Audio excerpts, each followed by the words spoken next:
G'day everyone, welcome back to Europe 1100.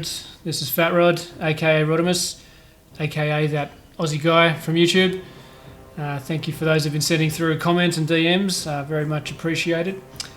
So today, release video for the new 1.2.8 version of Europe 1100.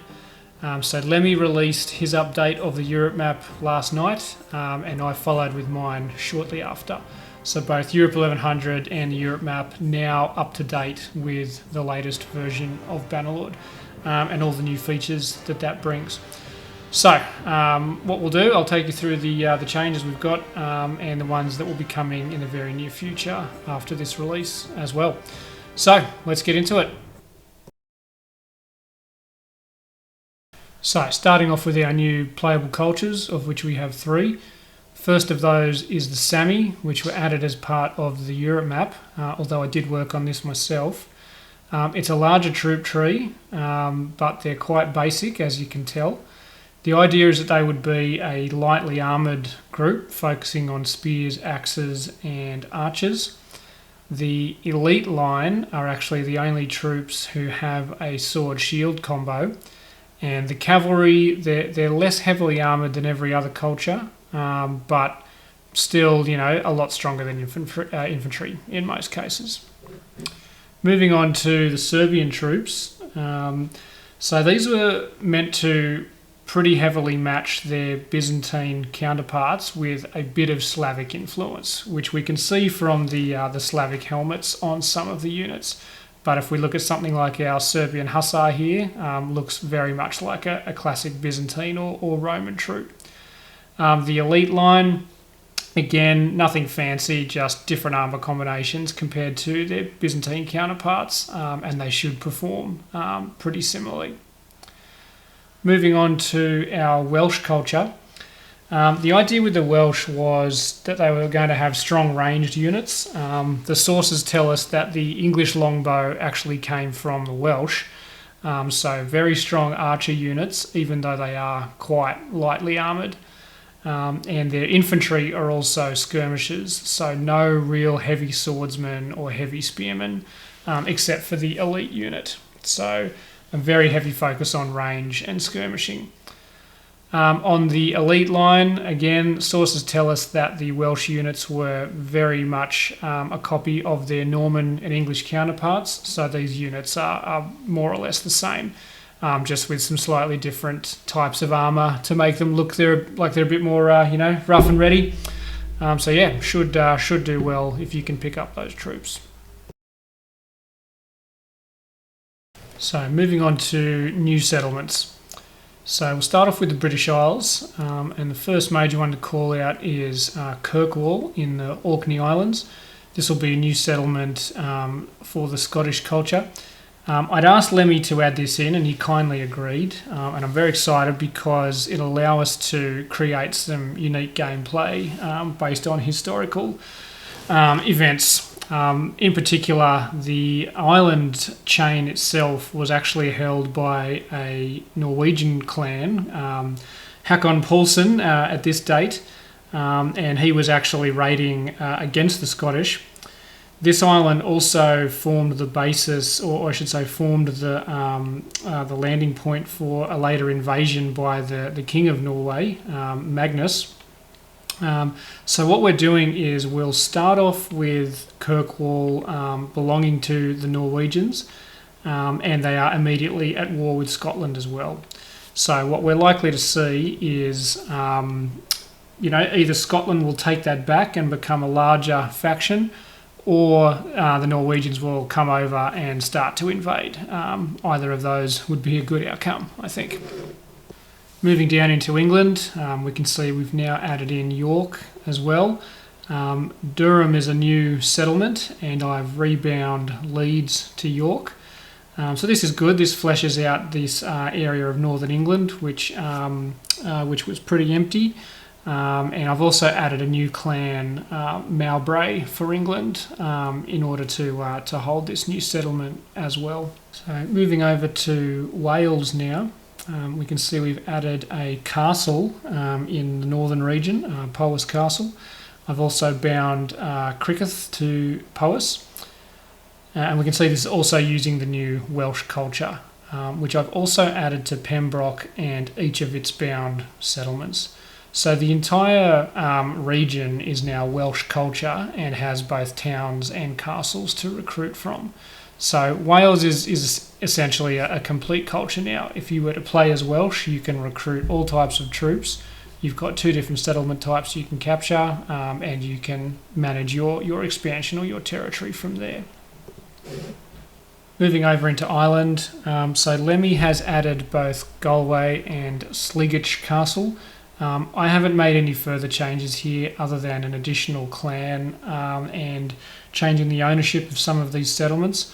I do want to revisit Ireland at some point and give it a more clear distinction of the 4 kingdoms that existed at this time. So that will be in a future update. Speaking of future updates, if we move down into France, here's some of our new dynamic weather. Moving down into France, I have not made any changes yet, but the main focus is going to be on the Blois region, given that Stefan of Blois is such a key character in this period, and that is a wealthy region that probably deserves its own town on the southern side of the river. So I will likely add that in as well.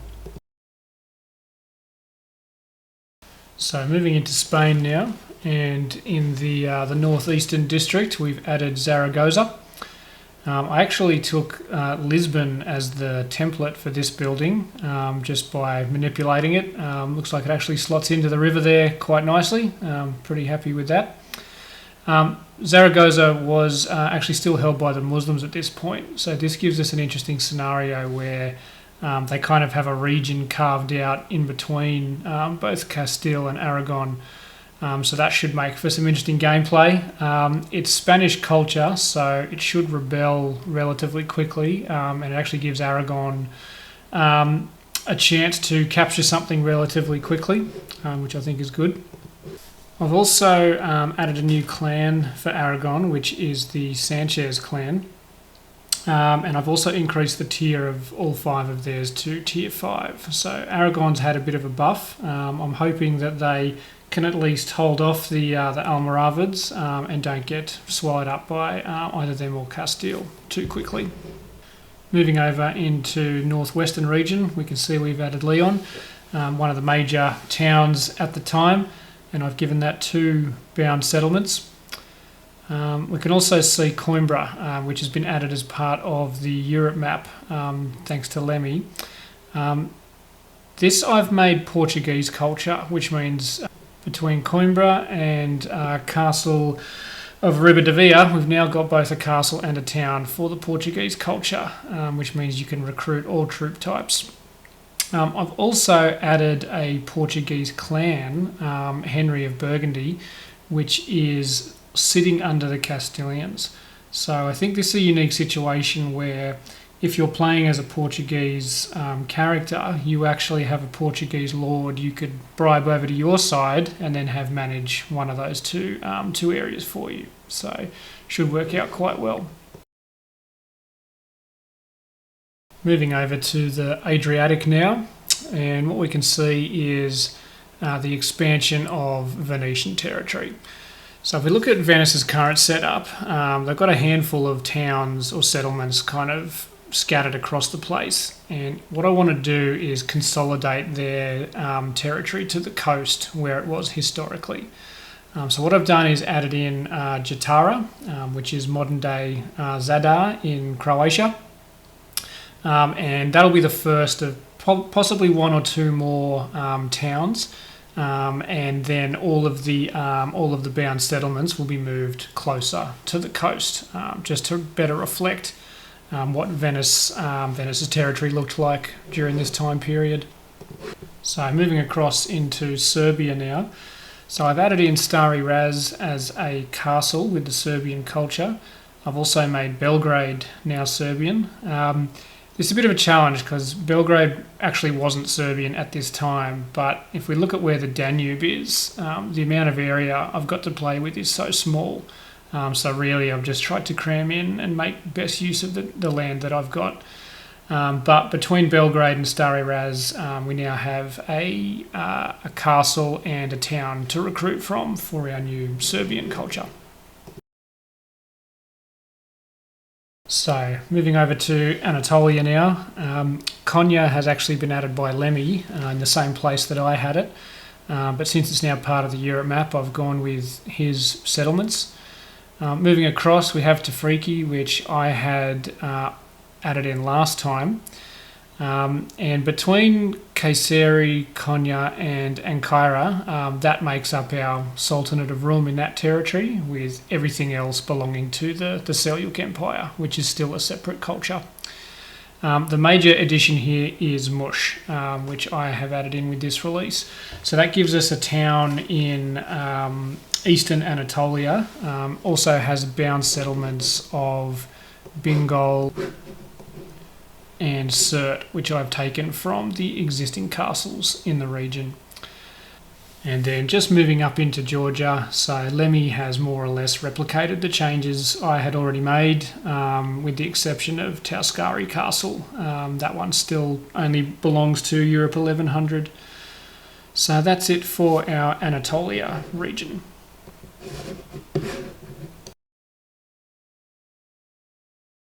Okay, so moving into the Levant, probably the most exciting changes for me, given the focus on the Crusades for this mod. If I zoom out and we take a look at the whole territory, we can see we've got a number of additions, particularly along the coastline.